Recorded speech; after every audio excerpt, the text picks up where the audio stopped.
É com muita alegria que a gente está aqui, mais uma semana juntos, né?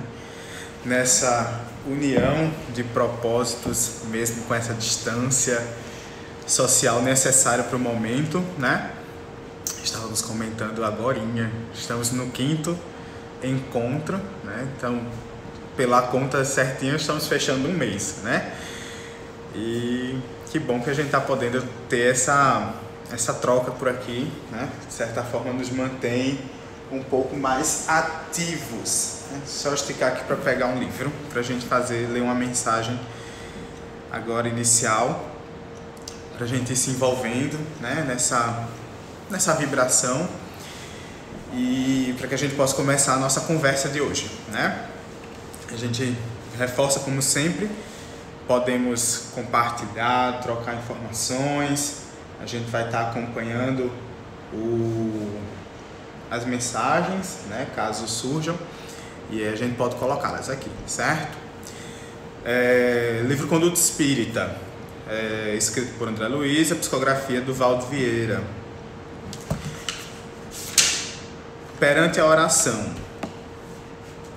André Luiz diz para a gente o seguinte: proferir a prece inicial e a prece final nas reuniões doutrinárias, facilitando-se dessa forma a ligação com os benfeitores da vida maior. A prece entrelaça os espíritos. Quanto possível, abandonar as fórmulas decoradas e a leitura maquinal das preces prontas e viver preferentemente as expressões criadas de improviso em plena emotividade na exaltação da própria fé.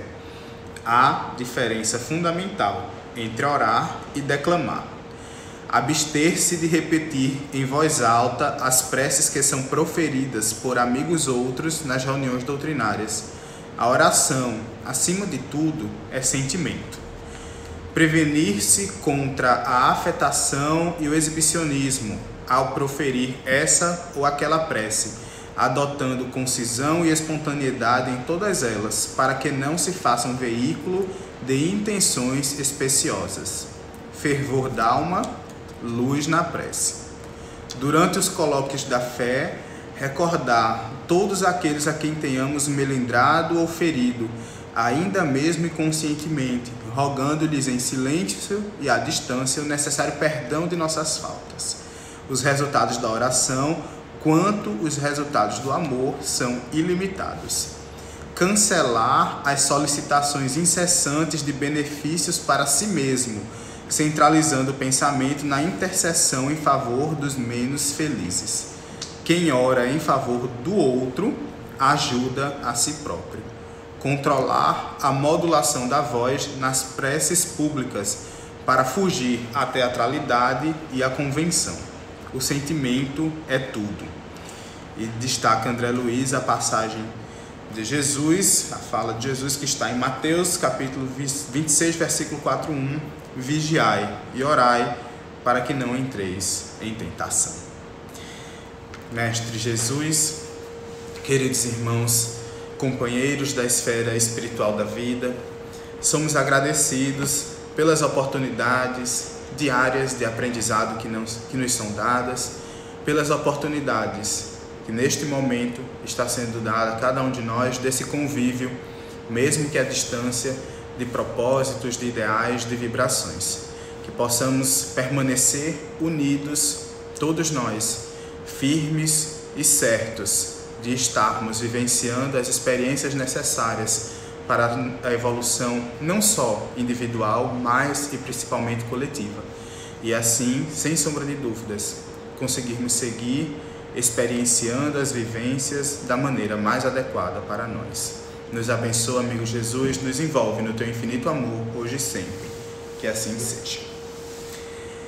Bem, queridos e queridas, nossa temática de hoje a gente seguiu a solicitação, né, a sugestão que foi dada há umas 2 semanas atrás, e a gente aproveitou e resgatou ela para esse final de semana, que é falar de perdão, né? E perdão é algo muito importante, muito significativo.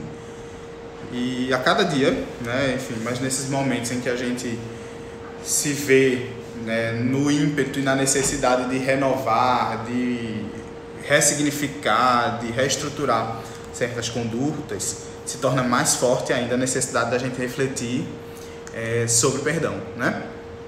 E a gente escolhemos, né, a temática libertação pelo perdão, porque faz todo sentido, né, falar de perdão e atrelar o perdão à liberdade, e a gente vai juntos aqui ver o porquê, né, disso estar tão interligado. São muitas as referências que a gente tem na doutrina espírita sobre o perdão. Abrindo o leque, Evangelho, também teremos muita referência sobre o perdão. Abrindo um pouquinho o leque, Torá também vai falar de perdão. A gente vai, a cada observância de alguma outra concepção religiosa, a gente vai ver o perdão lá presente, né? Vai estar em todas as escrituras, se não a palavra diretamente, mas o sentimento, né, a ação vai estar descrita, orientada em todas as orientações, né, religiosas que nós temos de construção no mundo. Também teremos, claro, ela voltada também para as orientações morais humanas, né, não necessariamente religiosas. Nós também teremos muitos escritos, muitos pensadores, enfim, muitas falas que vão estar próximas, né, condensadas e estruturadas ali ao lado da orientação da ação do perdão, né? Mas nós vamos hoje focar, claro, no Novo Testamento, né, no Evangelho de Jesus e nas informações dadas pelos Espíritos, nas diversas falas tidas por eles, tanto no Livro dos Espíritos, Evangelho como no Espiritismo, e em todas as obras subsidiárias que vêm posterior a essas, né, que inclusive tivemos aniversário ontem, né, os 163 anos de publicação de O Livro dos Espíritos, que marca, né, o início da doutrina espírita no mundo, né, no mundo material, né, porque no mundo espiritual ela já se fazia presente desde sempre, né, e a construção dela é muito anterior ao ano de 1857, mas a gente sabe que a gente precisa dessas datas como marco, né, e a gente vai ter o 18 de abril de 1857 como um marco de início, né, de início da doutrina espírita no mundo. Não à toa, hoje em dia é um dia que se comemora muitas coisas, né? É o dia do livro espírita, tem gente que fala que é o dia do espírito, dia do espiritismo, enfim. Então é um dia para a gente comemorar muitas coisas. Comemorar no sentido da gente relembrar, né? Relembrar e reforçar a importância dessas obras subsidiárias e, acima de tudo, a importância da codificação, né, no estudo espírita. Afinal de contas, ela é a base de toda e qualquer construção posterior, né? Então a gente não tem como refletir doutrina espírita sem passar, né, sem estar embasado e estruturado na codificação, né, nos 5 livros. Na verdade, a codificação é muito mais extensa que os 5 livros, tá? Mas no Pentateuco, que é a base da codificação, né, o Livro dos Espíritos, dos Médiuns, o Evangelho, o Céu, o Inferno e a Gênese. A gente tem outros livros, né? Tem o que é o Espiritismo, tem o Espiritismo na sua forma mais simples, apesar que esse é um pouco mais difícil de achar, tem obras póstumas, tem a Revista Espírita, enfim, a codificação é um pouquinho mais extensa, mas a gente fala desses 5 principais, né? Então é óbvio que a gente vai se valer deles como base e essência, porque não tem como falar de doutrina espírita sem tocar nessas obras, né?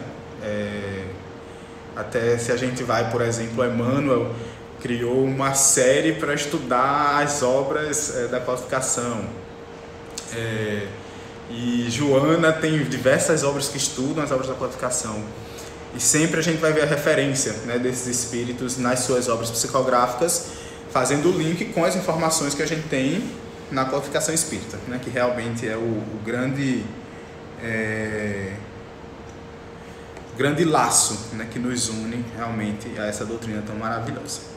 Mas enfim, só uma menção importante, né, porque realmente é muito significativo esse dia para o conteúdo, né, e a construção espírita.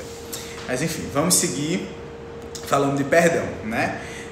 Quando a gente reflete perdão, muitas vezes as pessoas vão achar meio impossível o ato, né? Mas porque boa parte de nós ainda reflete perdão de uma maneira muito complexa e muito distante daquilo que é a proposta inicial, né? A gente tem um direcionamento, uma orientação, né? Um enviesamento que é a base do perdão, que é para onde a gente deve direcionar os nossos esforços e que não é tão complexo assim quanto as pessoas às vezes imaginam, né? Porque até estava lá no textinho, né, de divulgação, que muitas vezes as pessoas vão pensar que perdoar é esquecer, né? Mas a gente vai ver ao longo do tempo desse momento que estaremos juntos que não tem até absolutamente nada a ver, né? Uma pessoa de mente saudável, que não tem degeneração de neurotransmissores nem de neurônios, é claro que ela não vai esquecer as coisas, né? Ela vai conseguir lembrar de tudo. O que a gente precisa é saber ressignificar essas coisas, né? E aí a gente vai conversar um pouquinho sobre isso. Enfim, perdoar ele vem do grego, só informação que não é tão importante assim para a vida, mas ajuda, né? E significa, vai dizer para a gente o seguinte, é desligar, soltar, libertar, né? Então é uma ação que proporciona uma reação, né? Enfim, como qualquer ação faria. E essa reação seria justamente esse desligar, esse soltar, esse libertar. Quando a gente está envolvido em qualquer ação que sejamos nós a pessoa que sofre a ação, não sofrer no sentido negativo, tá? Sofrer realmente no sentido de vivenciar.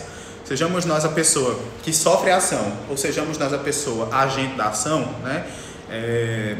A gente vai estar interligado naquele cenário, né?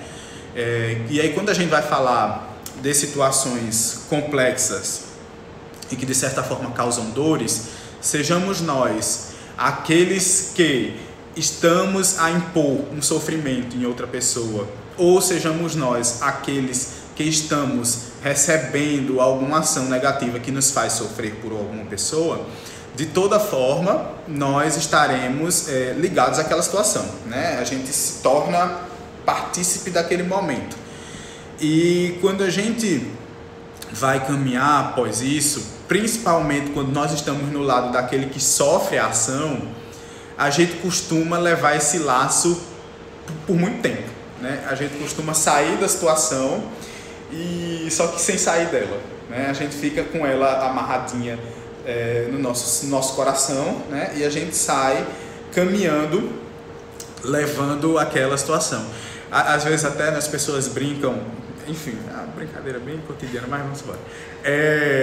Que quando casal, né? A gente fala de casal, quando tem casal, principalmente casal que é muito antigo, né?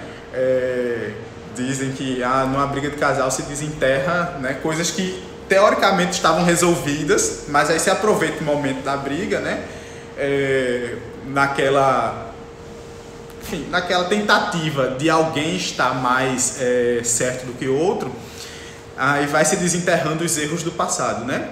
Só que aí, nesse desenterrar dos erros do passado, apesar de ser uma tentativa muitas vezes apenas de se mostrar, a gente vai vendo que aquela pessoa que está trazendo, né, todas essas situações, ela possivelmente não se desligou daquela situação, né? Aquela situação ainda mexe com ela em algum sentido e por isso ela traz aquilo, né? Enfim, retorna com aquela situação, reforça aquela situação de alguma forma, para que aquela pessoa, enfim, muitas vezes para se sentir superior ao outro, né? Já que você me fez sofrer, então eu tenho direitos, enfim, de certo ponto, em certas características a mais do que você.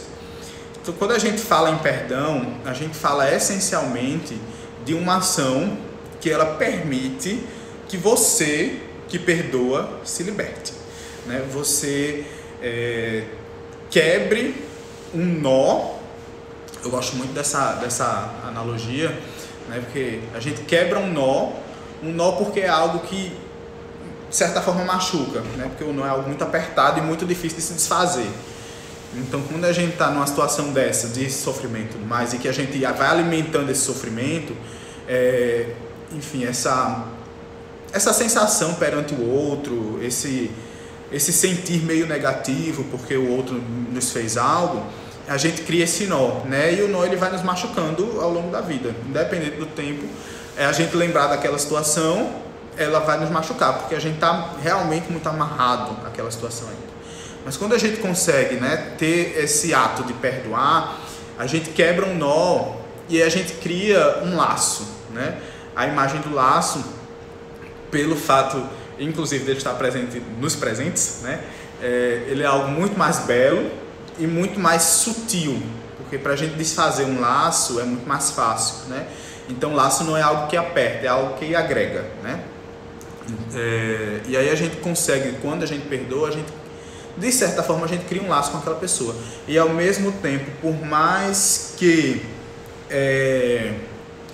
a gente lembre daquela situação, aquela situação não vai nos causar tanta dor e tanto sofrimento como pudera causar se a gente ainda tivesse naquela ligação muito forte com ela, né? Tem um grande pacifista, né? Ele é um grande exemplo da ação da paz, né? Que é o Nelson Mandela. Dispensa comentários com relação à história, né? Eu acho que qualquer pessoa que tem um pouco de noção de mundo já ouviu falar de Nelson Mandela, né?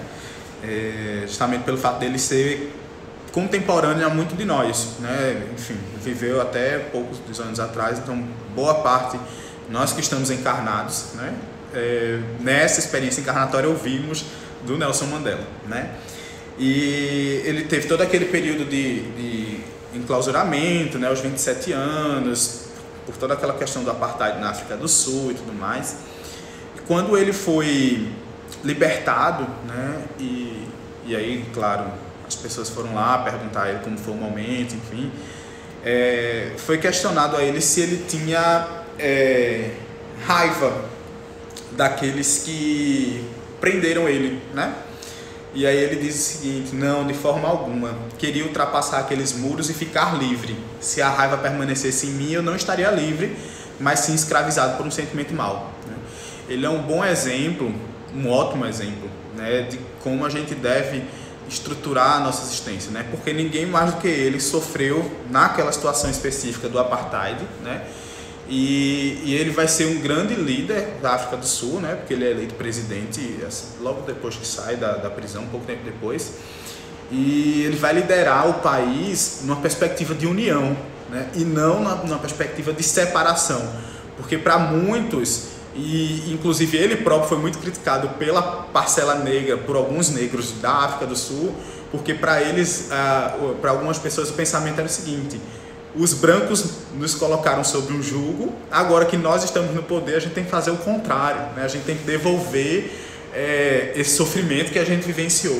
E o Nelson Mandela vai numa contramão disso, né? Ele vai buscar a união da África do Sul, para que os povos passem a se respeitar como iguais, e ninguém colocar jugo sobre ninguém, né? Inclusive tem um filme, eu acho que é Invictus o nome do filme, que conta a história do time de rugby da África do Sul, que justamente gira muito nessa discussão. É muito legal o filme, mas época de quarentena é bom aí pra gente assistir. Passa muito no TNT, de vez em quando, para quem tem TV a cabo. Enfim, então é muito essa história, né? Às vezes a gente vai vivenciar uma situação que alguém vai nos impor algum sofrimento e a gente vai, de certa forma, aí a gente vai ter o livre-arbítrio, né? A oportunidade de escolha de como é que vai ser o nosso caminho dali para frente, né? Como é que vai ser o nosso caminhar dali para frente, né? A situação, o ato que a outra pessoa fez não está realmente nas nossas mãos discernir nem escolher. Agora, o modo como nós vamos reagir àquele ato, aí sim, isso está completamente disposto às nossas mãos, né? À nossa vontade. Quando a gente vai fazer uma análise linguística, agora uma análise linguística bem simplista, tá? Porque não somos dessa área aí. Mas, em quase todas as línguas, o significado de perdoar vai ser doar ou dar completamente, né? Então vai estar muito ligado à totalidade, à plenitude, né? À completude, enfim, à sinergia. Quando a gente pega, por exemplo, algumas línguas, né? No português, no italiano, no espanhol, no inglês e no alemão, só como exemplo, rápido, né? Porque senão a gente passaria 20 lives aqui dizendo as traduções de perdoar para as outras línguas, né? Mas aí a gente pega essas 5 línguas, que são línguas bem expressivas do ponto de vista, né, de fala mundial, e a gente vê, por exemplo, no português, no espanhol e no italiano, perdoar, no nosso caso, na nossa língua, perdonare no italiano e perdonar no espanhol, vão estar ligados a construção da palavra vai ter o prefixo per, né? Per. Quando a gente pega o alemão, eu sei que está completamente errado agora o meu sotaque, né? Enfim, a forma de falar, eu sei que vai estar errado, mas vamos falar. Vergeben, que aí também temos um prefixo que é o ver, e quando a gente pega o inglês forgive, né? Ou forgive, que aí a gente tem o for. E em todos eles, o significado do prefixo vai ser o mesmo, que é doar, que é para, que é você dar para alguém. Então aí a gente pega, por exemplo, para dar, para doar, desprendimento, liberdade, tudo realmente ligado a toda essa questão de totalidade e de plenitude, né? Essa visão, esse sentimento de compreensão, né? De entendimento desse olhar mais sutil para a vida, né? Esse caminhar mais leve, né? Digamos assim. É literalmente uma liberdade do espírito. E aí, para a gente entender perdão, também se faz muito necessário a gente incluir o fator espiritual. Olhar a vida apenas do aspecto material, muitas dessas qualidades, na verdade, praticamente 100% das virtudes se tornam desnecessárias quando a gente tem essa visão puramente materialista. Porque se a gente só vai ter uma vida, né, se tudo se resume a isso, para que eu vou ter que me esforçar em praticar todas as virtudes, né? Porém, ao mesmo tempo, quando a gente tem a visão puramente materialista, todos os sofrimentos, né, todas as dores que a gente passa na vida também passam a não ter sentido, né? E se elas não têm sentido, por que elas aconteceriam, né? Aí fica o grande questionamento para os materialistas nesse sentido. Mas aí quando a gente atribui essa visão espiritualista, né, quando a gente se vale dessa noção, a gente passa a olhar de uma forma mais significativa para a vida e a gente passa também a entender melhor a necessidade dessas questões, né, dessas orientações e dessas ações voltadas para o bem, né? Por que eu preciso amar? Por que eu preciso ser caridoso? Por que eu preciso ser humilde? Por que eu preciso ser pacífico? Por que eu preciso perdoar, né? Tudo se torna tudo passa a ter um sentido muito mais profundo quando eu passo a me valer dessa visão, né, de que nós somos espíritos imortais, que estamos aí quando a doutrina espírita entra, né, com a noção da reencarnação, não como única compreensão religiosa que tem essa noção, tá? E nós refletimos aqui em algum momento, acho que lá na primeira live, que nós não somos, né, a doutrina espírita não é a única religião que acredita na reencarnação. Apenas vai, claro, de uma forma mais metódica, mais profunda, discernir como é que esse processo acontece, né? A gente vai ter essa orientação um pouquinho mais construída.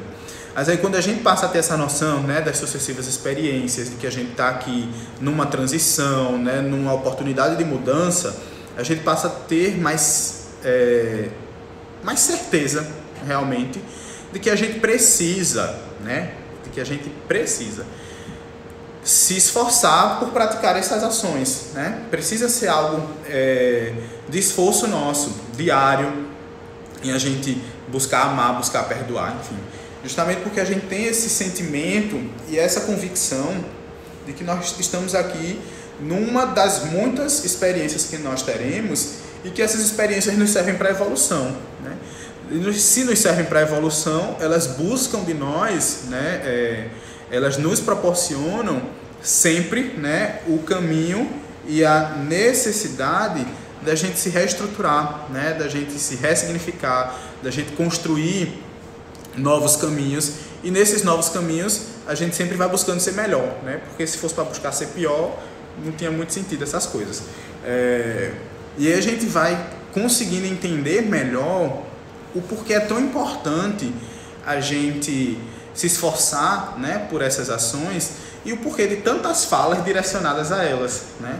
A gente vai ter, quando a gente pega todos os conhecimentos religiosos do mundo, boa parte deles vão ser endereçados para a nossa transformação moral. Às vezes as pessoas vão querer interpretar, devido às figuras de linguagem, né, as falas mais enigmáticas que a religião gosta de ter muitas vezes, as pessoas vão querer extrair daquelas falas enigmáticas ações ou noções ou direcionamentos para o ponto de vista material. Mas quando a gente vai lá realmente e busca compreender as passagens, a gente vai entender que ali são convites para a nossa transformação moral, né? E não para que a gente se esforce nos empreendimentos materiais. Não, claro que eles sejam desnecessários, tá? É claro que a gente pode e deve se esforçar pelo crescimento profissional, pelas concepções intelectuais. Isso não é desnecessário, nem algo que nos torne menos meritórios, nada disso. Mas a gente apenas precisa entender que esse não deve ser o nosso único objetivo, nem o nosso principal objetivo, né? Ele deve ser um caminho, né, para que a gente vá atingindo necessariamente, verdadeiramente, o nosso propósito, né, os nossos sublimes propósitos. E aí, quando a gente se volta ao Evangelho, Jesus, ele tem uma passagem onde ele é muito enfático.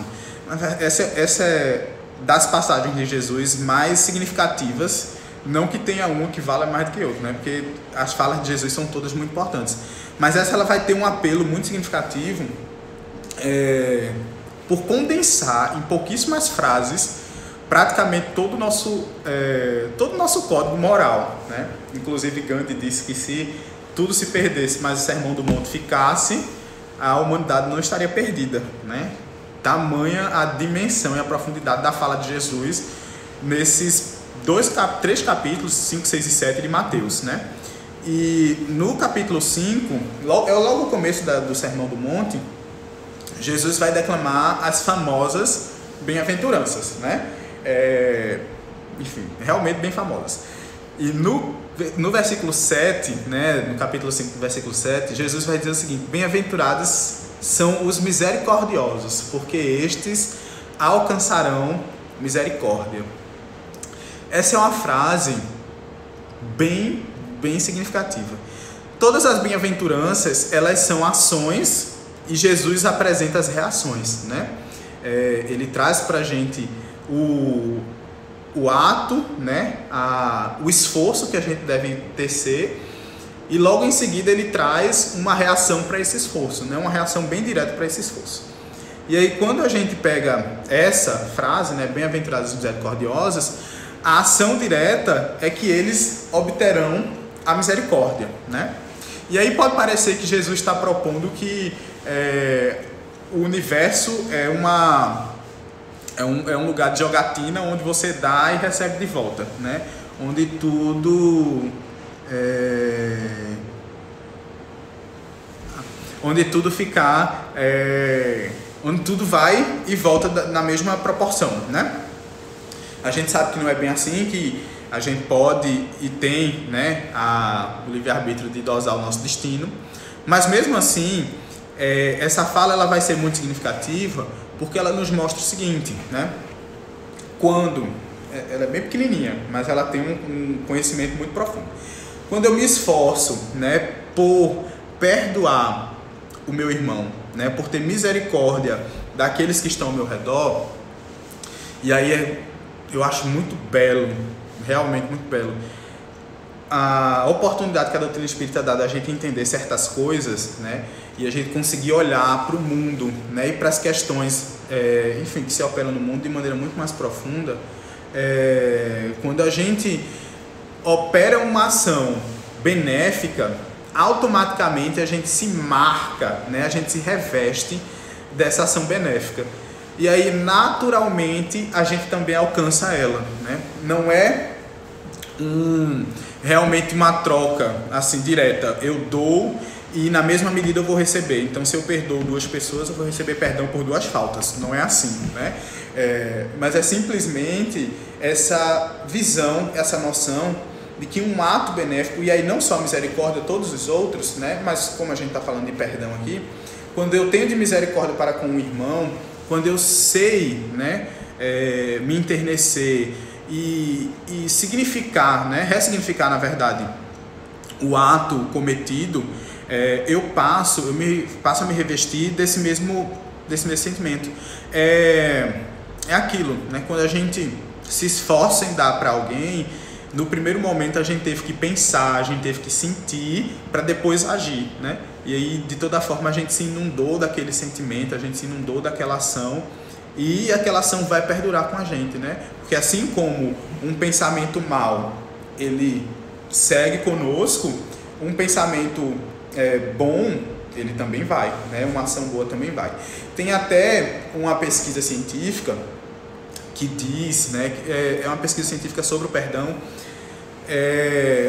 Na verdade, ela não vai diretamente analisar o ato do perdão, mas ela vai estar muito próxima a isso, e que é o seguinte, que quando a gente tem, né, um sentimento negativo para com outra pessoa, quando alguém comete algo com a gente, e ao invés de entender o ato dessa pessoa, né, e se desligar daquele ato, a gente se envolve na raiva, né, num sofrimento, ou enfim, começa a criar um sentimento negativo por aquela pessoa. E aí, inclusive, esse estudo, o parâmetro dele é o seguinte: é uma pessoa que passa a sentir raiva por alguém, né? Alguém vai agir contra ela em alguma questão, e essa pessoa sente, em média, 5 minutos de raiva, né, por aquela outra pessoa. Foi esse o parâmetro que o estudo usou, né? São apenas 5 minutos. E esses 5 minutos são suficientes para baixar a imunidade do corpo por um período mais ou menos de 8 a 12 horas, né? Então, quando a gente tem quando a gente se reveste de um sentimento negativo, a gente tem essa baixa. Eles estudaram, né, eles analisaram a hemoglobina salivar, que é um parâmetro significativo que se analisa na fisiologia humana com relação à nossa imunidade, né? E aí, quando as pessoas sentem raiva, enfim, nesse caso que eles estavam analisando, era, né, devido a uma ação de outra pessoa. Durante 5 minutos, esse período de raiva, ela fica entre 8 a 12 horas com a sua imunidade baixa. E aí, né, é claro que o estudo não acabou com esse ponto, mas quando a gente reflete raiva, ninguém fica só 5 minutos com raiva, né? A gente passa muito mais tempo, geralmente. Então, isso vai se desdobrando, né? Esse período que a gente passa com essa baixa, né, imunológica, vai se desdobrando. E aí o estudo era para a área das doenças cardiovasculares, e chegaram a um consenso, né, de que sentimentos negativos nos deixam mais propensos a problemas cardiovasculares, né, a problemas na área de circulação e do coração. E isso aí a doutrina espírita reforça, né, tem diversos escritos, diversas palestras sobre o tema, principalmente da Associação Médico Espírita, né, não só a nível local de Pernambuco, mas a nível nacional e internacional, que fala muito disso. Tem uma médica, inclusive, eu acho que ela até teve um videozinho bem legal, bem curtinho, que ela fez agora durante esse nosso período de enclausuramento social, que é a Antônia Marilene, lá do Distrito Federal, onde ela fala justamente dessa questão, né, da saúde nossa, né, da nossa saúde emocional, está muito ligado ao nosso bem-estar cardiovascular, né? Assim podemos dizer. Mas enfim, então a gente vai vendo, né, não só do ponto de vista religioso, como do ponto de vista filosófico e também do ponto de vista científico, que os nossos sentimentos vão estar diretamente ligados à forma como a nossa saúde física vai se demonstrar, e como a nossa vida vai se demonstrar, né? Por isso é tão importante a gente refletir isso. Kardec, lá no Evangelho segundo o Espiritismo, no capítulo 10º, que é Bem-aventurados os misericordiosos, no item 4, ele vai dizer para a gente o seguinte: a misericórdia é complemento de brandura, porquanto aquele que não for misericordioso não poderá ser brando e pacífico, né? Então, se eu não tiver misericórdia com o meu irmão, como é que eu vou poder ser considerado uma pessoa branda e pacífica? Ela consiste no esquecimento e no perdão das ofensas. A gente saber ter essa noção, né, de ressignificar, como a gente já disse lá no começo, as ações que são cometidas pelos outros, né, para conosco. Por vezes, e é muito importante a gente refletir isso, porque por vezes quando a gente passa por uma situação, né, enfim, que alguém comete algo que a gente enxerga sendo negativo contra nós, a gente esquece quase sempre de que nós fizemos ou fazemos muito pior do que aquela pessoa, né? E aí a gente não tem isso, né? Esse sentimento de misericórdia, de entender no outro a sua condição ainda de um ser imperfeito, assim como nós, que vai se equivocar ao longo do caminho, né? Isso é natural, nós estamos em processo evolutivo. Muitas vezes a gente vai fazer escolhas, muitas vezes na visão de ser o melhor, mas quando a gente vê os resultados, a gente vê que não era tão bom assim, né? Tem uma passagem que eu acho formidável, tá na obra Boa Nova, né, pelo Espírito Humberto de Campos, é o capítulo 26º, que é o capítulo que vai falar daquele momento da negação de Pedro, né? Esse é um ótimo livro aí também para a gente ler na quarentena, né?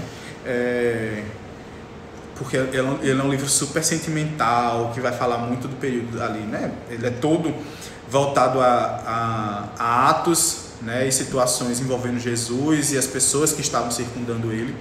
Então nos dá uma certa tranquilidade, né? Porque tem livros que nos ajeitam bastante. Então esse é um bom livro aí para a gente ler. Tem PDF na internet para quem quiser. E aí no capítulo 26º, que é a negação de Pedro, Humberto de Campos narra todo o momento ali de Jesus, né, chamar Pedro num confronto benéfico, né, da questão do tu me amas, tu me amas, tu me amas, e dizer a Pedro que antes que o galo cantasse ele teria negado Jesus 3 vezes, né?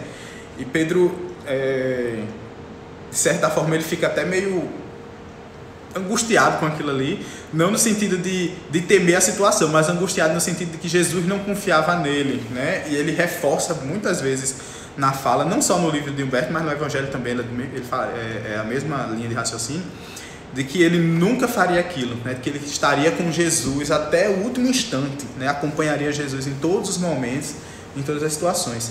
E aí Jesus disse para Pedro uma fala que Humberto de Campos narra no meio do capítulo, e ele volta a colocar lá no final, né? Porque ele diz que depois da terceira vez que Pedro nega Jesus,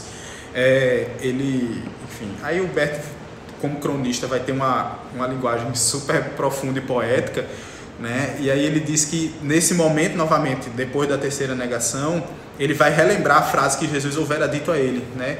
Que é: Pedro, homem no mundo é mais frágil do que perverso. Eu acho essa frase fantástica, né? É Jesus, né? Justamente porque retrata muito bem a nossa condição, né? Nós somos muito mais frágeis do que perversos. A gente erra muitas vezes por fragilidade, por incerteza, por temor, né? E é muito poucas ações que nós cometemos, né? Claro, no nosso estágio atual evolutivo, por simples e pura perversidade, né? Essa é uma condição que muitos de nós já nos distanciamos, né? Nós estamos realmente nessa característica ainda, devido à nossa fragilidade, à nossa incompreensão, à nossa imperfeição, de a gente cair em determinados erros.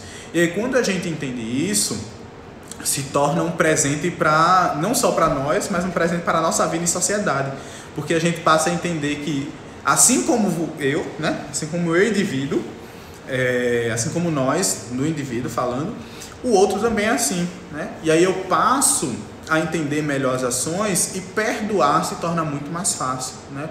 Eu conseguir olhar para uma pessoa que comete um equívoco comigo e eu entender que aquela situação se desdobra não por simples e pura maldade, mas sim por uma fragilidade, né? Por uma incompreensão da realidade por parte daquele indivíduo, né? E realmente por uma incompletude que nós todos ainda vivenciamos, né? Nós ainda não somos seres dotados completamente de todas as características, né? Nós estamos galgando os nossos degraus evolutivos.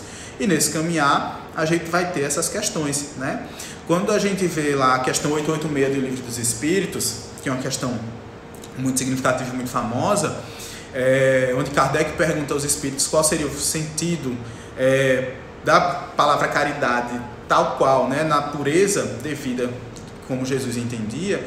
Os espíritos vão responder para a gente que é a benevolência para com todos, a indulgência para com as imperfeições alheias e o perdão das ofensas, né? São 3 ações que a gente tem que ter para com o nosso próximo, né? E todas elas vão estar envolvidas, vão facultar o perdão. Por isso que todas as virtudes elas estão interligadas, né?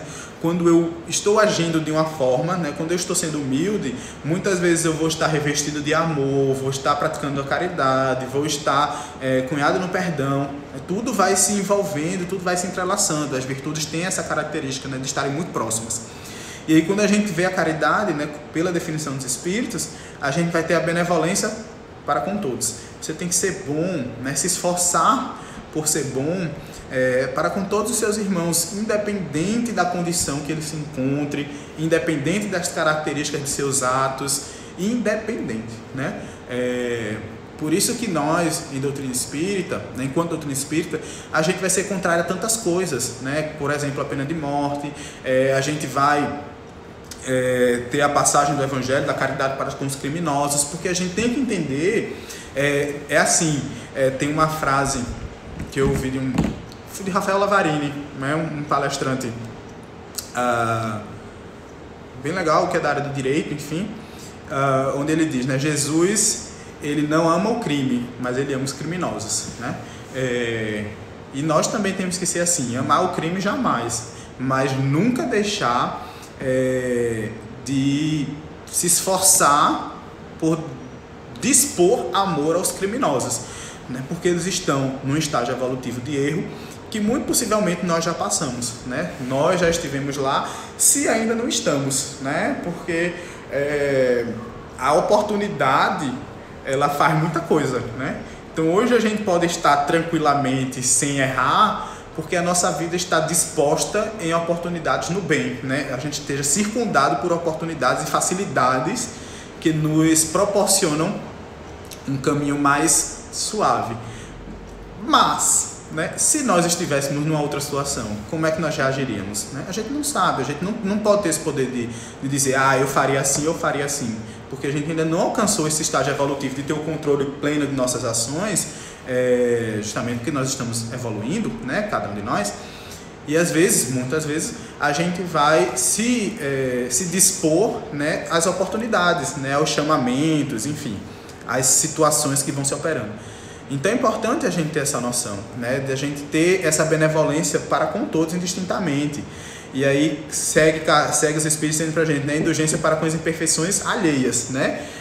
Bem ligado àquela frase de Chico, aos outros dou o direito de ser como são, a mim o dever de ser a cada dia melhor, né? Eu dispor a indulgência para com os meus irmãos, né? E a mim é que cabe o esforço de me transformar, né? Eu não preciso estar, que aí às vezes a gente escuta muito, né? Enfim, até falamos de vez em quando, né? Essa palestra cadê fulano que não está aqui para ouvir, né? Cadê esse clã que não veio aqui, que está perdendo esse estudo? Isso era tudo para ele, quando na verdade era tudo para a gente, né? Tudo para a gente. Só que a gente costuma ficar nesse apontamento dos equívocos do outro, né? Enxergar o argueiro no olho do outro sem reconhecer que temos uma trave no nosso, né? Como fala Jesus. Então a gente vai muito nessa sequência e a gente precisa ir pelo caminho contrário, né? Justamente de ser indulgente para com os erros dos outros. Ser indulgente para com os erros dos outros não significa que a gente vai passar a mão na cabeça de todo mundo e em todas as situações. Não é isso, né? Mas é a gente saber reconhecer no outro a sua imperfeição e ainda a sua condição, assim como nós, de um espírito equivocado, né? Que se equivoca, que erra, que cai, que enfim, mas que está ali no ímpeto e na disposição e na disponibilidade de levantar de novo e fazer uma nova estrutura, né? Seguir um novo caminho. Então a gente também tem que ter essa indulgência para com os erros dos outros. E por último, mas não menos importante, o perdão das ofensas, né? Que aí vai estar diretamente ligado justamente ao perdão, né? A gente saber empreender essa ação de perdoar, enfim, de se distanciar das ações negativas e realmente se dispor a entender no outro a sua condição momentânea, né, de equívoco. E aí Jesus, né, vai respondendo a interrogação de um de seus discípulos, né, quando questiona ele: mas Senhor, quantas vezes devo perdoar o meu irmão? Né? Até 7 vezes? E Jesus diz: já não digo 7 vezes, né? Mas até 70 vezes 7 vezes. Que aí muita gente, às vezes as pessoas fazem o cálculo, né? 490, né? Então eu vou perdoar 490 e leva o caderninho, né, dos 490. Tem até uma história de Chico, que é uma esposa que chega lá, enfim, era um marido bem complicado e tudo mais, e ela chega e diz: Chico, pela quantidade de vezes, né, que eu vivo com meu marido, e a quantidade de vezes que ele errou, era mais de 30, 40 anos de casamento, pela quantidade de vezes que ele já errou, já deve ter perdoado essas 490, né? Então eu já estou livre, né, desse sentido. Aí Chico vai dizer: olha, Emmanuel está aqui dizendo que não é bem assim não, minha querida, né? Tem também até outra história, que essa eu acho bem, tem muito a ver também, que era uma outra esposa que vinha dizendo: Chico, eu passei a minha vida toda e consegui aturar o meu marido, né? Consegui aturar meu marido. Agora eu estou livre, né? Aí Chico diz: não, agora você vai vir mais uma para aprender a amar, né? Passou uma toda, atura, agora vem mais uma para amar. Então a gente tem que se esforçar, né, nesse sentido. E aí vem Jesus dizendo pra gente que a gente não tem que perdoar 7 vezes, mas 70 vezes 7 vezes. E isso, aí vem aquela necessidade, né, da gente sempre entender as passagens de Jesus, analisando primeiro o contexto histórico e depois trazendo essa essência para os nossos dias de hoje, né? Imagine numa época onde as pessoas não tinham acesso fácil a cálculos, né? 490 vezes era algo realmente infinito praticamente, né? Onde o tempo de vida era muito menor do que o nosso, né? Tudo isso tem que ser levado em consideração. Então era uma linguagem, né? Era uma imagem figurativa de Jesus trazendo esse entendimento de que não é só, não tem medida, o perdão não tem medida, né? E Emmanuel, perguntaram a ele, tem uma obra de Emmanuel que é o Consolador, onde foram ditas a ele diversas perguntas e ele foi respondendo, né? E aí tem uma pergunta que diz o seguinte: por que Jesus aconselha perdoar 70 vezes 7? Né? E Emmanuel responde: a Terra é um plano de experiências e resgates por vezes bastante penosos, e aquele que se sinta ofendido por alguém não deve esquecer que ele próprio pode também errar 70 vezes 7. Né? Então Jesus aconselha justamente pelo sentido de que a gente tem todo esse parâmetro de equívocos nossos também, e a gente tem que entender que o outro vive o seu momento, né? E esse 70 vezes 7 é aquela linguagem figurativa, né? Daquele momento necessário para aquela situação, mas que hoje a gente vai saber interpretar como essa necessidade nossa de expandir a todo momento esse perdão, né? Até tem alguns hoje que dizem, né? Perdoar cada ofensa do teu irmão 70 vezes 7 vezes, né? Então, a cada ofensa que me for cometida, eu vou, né, colocar esse esforço de perdoar aquela ofensa 490 vezes, né? Então, se cada ofensa vai ser perdoada 490 vezes, vai ao infinito a quantidade de vezes que nós vamos perdoar. Então, vai se tornando necessário, né, mais do que nunca, oportuno a gente entender essas questões, né? Emmanuel, ainda no Consolador, foi questionado na questão 340, e aí que é realmente o grande ponto-chave da questão, né? Porque se a gente fala de perdão, como a gente disse lá no começo, muitas pessoas vão interpretar dificuldades justamente por não entender aquilo que é perdoar, né? E aí perguntaram a Emmanuel se perdão e esquecimento deveriam significar a mesma coisa, né? E Emmanuel diz: para a convenção do mundo, o perdão significa renunciar à vingança, sem que o ofendido precise olvidar plenamente a falta de seu irmão. Entretanto, para o espírito evangelizado, e essa aí é uma condição que a gente está se esforçando, né, para chegar, perdão e esquecimento devem caminhar junto, embora prevaleça para todos os instantes da existência a necessidade de oração e vigilância. Aliás, a própria lei da reencarnação nos ensina que só o esquecimento do passado pode preparar a alvorada da redenção, né? Então, quando a gente fala de perdão e a gente quer interpretar perdão por esquecimento, a gente primeiro precisa entender, né, como a gente já refletiu, a nossa questão atual de sermos ainda seres imperfeitos, que estamos galgando os nossos degraus, que, portanto, esquecer é algo que está fora de cogitação, né, na nossa condição atual. Mas à medida que nós formos nos evangelizando, né, estruturando bem nós, consolidando as leis morais que já habitam nas nossas consciências, nos nossos atos, nas nossas ações, nos nossos pensamentos, vai se tornando cada vez mais fácil a gente alcançar essa condição de quando alguém cometer um ato conosco, a gente simplesmente não... É um ato negativo, claro, né? A gente simplesmente não dá valor àquele ato por entender que aquilo é condição daquela outra pessoa e que eu, estando numa condição diferente, eu posso ressignificar aquele ato, né? E aí vai se tornando cada vez menos necessário o perdão. Divaldo tem uma fala, foi perguntado a ele certa vez se Deus perdoava as nossas faltas, né? E aí Divaldo diz: Deus não precisa perdoar porque Deus não se ofende, né? O perdão ele só é necessário quando quando a ofensa entra, né? Então, se eu me ofendi, eu vou precisar perdoar. Mas se o ato, se a ação não imprime em mim não traz nenhuma impressão, se torna desnecessário o ato do perdão, né? O ato de perdoar. E essa é a condição para a qual nós caminhamos, né? De não mais dar tanto valor aos atos negativos, né? De saber entender, refletir a situação individual de cada um, o sentimento individual de cada um, né? A condição individual de cada um. Cada um de nós vivemos ao nosso passo, a nossa condição, a nossa realidade, e isso se torna ultra importante para a gente poder entender o contexto geral, né? Quando eu compreendo que cada um tem seu momento, que nós estamos nessa constante evolução, por isso tão válido e tão importante a compreensão reencarnacionista, né? Da gente saber que cada um de nós vive o seu momento, vive a sua real necessidade, vive a sua estrada individual, né? Evolutiva.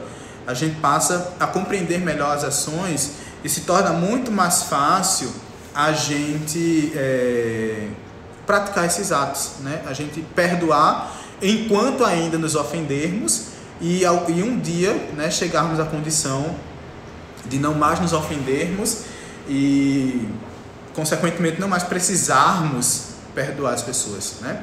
Justamente que a gente não vai ter mais esse sentimento de, poxa, fez algo negativo comigo, né? A gente já vai ter uma outra vibração, portanto, é isso.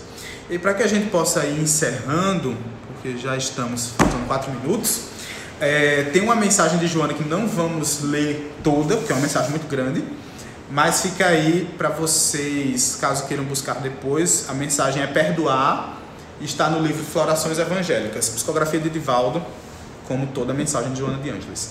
E tem alguns trechos que a gente destaca, e ela diz o seguinte: perdoa, portanto, seja o que for e a quem for.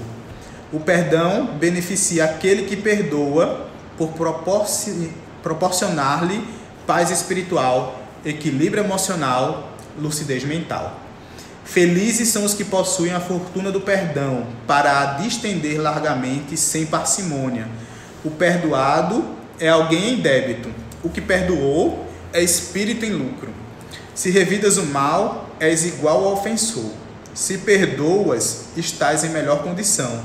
Mas se perdoas e amas aquele que te maltratou, avanças em marcha invejável pela rota do bem. Quem é o Consolador que hoje nos conforta e esclarece, conduzindo uma pleiade de embaixadores dos céus para a terra em missão de misericórdia e amor, senão o perdão de Deus aos nossos erros, por intercessão de Jesus? Perdoa sim e intercede ao Senhor por aquele que te ofende, olvidando todo o mal que ele supõe ter-te feito, ou que supões que ele te fez. E se o conseguires, ama-o, assim mesmo como ele é.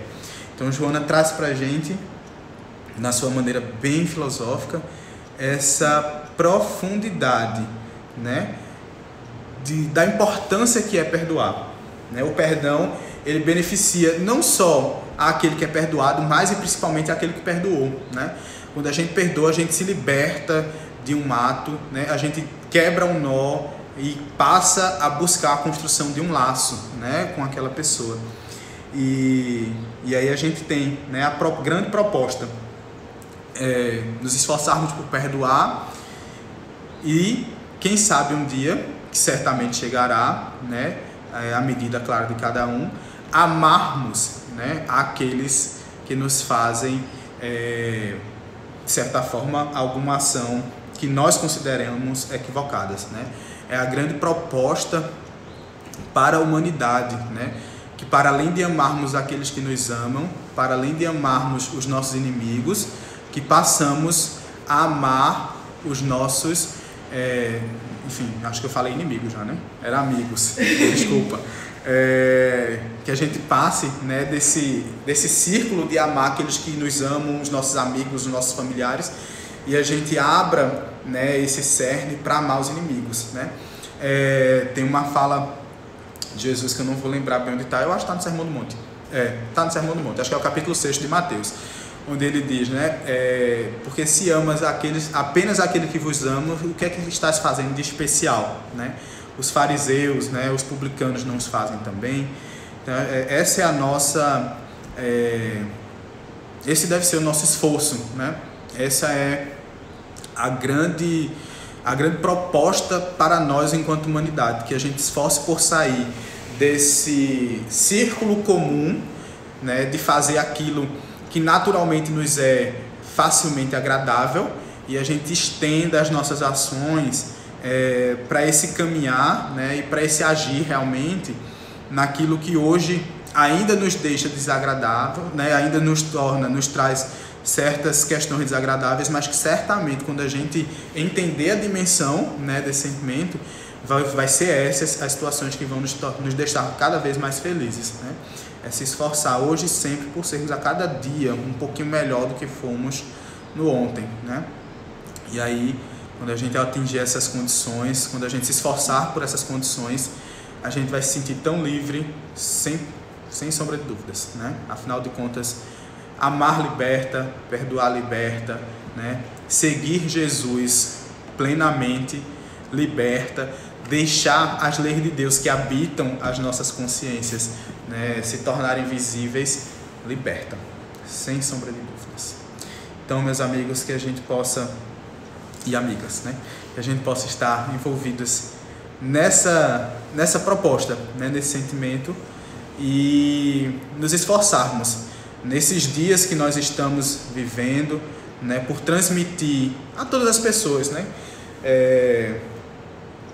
o melhor que a gente puder através das mídias sociais, né. Um bom dia já significa muita coisa, né, um eu te amo, um você está bem, né, nesses momentos já pode mudar o dia do outro, né, e é esse o nosso papel, né, a gente buscar a mudança de todo mundo, né, enfim, a gente proporcionar esses sentimentos mais salutares, não só para nós, mas para todos aqueles que estão ao nosso redor. E que possa, então, Mestre Jesus nos envolver, nos abençoar, continuar nos amparando em sua magnânima luz, e que possamos nós, hoje e sempre, nos esforçarmos por sermos e estarmos com Ele. Que assim seja. Isso aí. Tchauzinho, boa semana. Fiquemos em casa, né, na medida do nosso possível. E que a gente se cuide, tá? Porque oração, ela imuniza, mas a gente precisa dos cuidados, né, enfim, físicos. Afinal de contas, todo o aparato científico está aí, né? Deus deu todo esse conhecimento para a gente, não por acaso. Então, que a gente possa se valer deles também, né? Atrelado a todo conhecimento espiritual. Fiquem com Deus.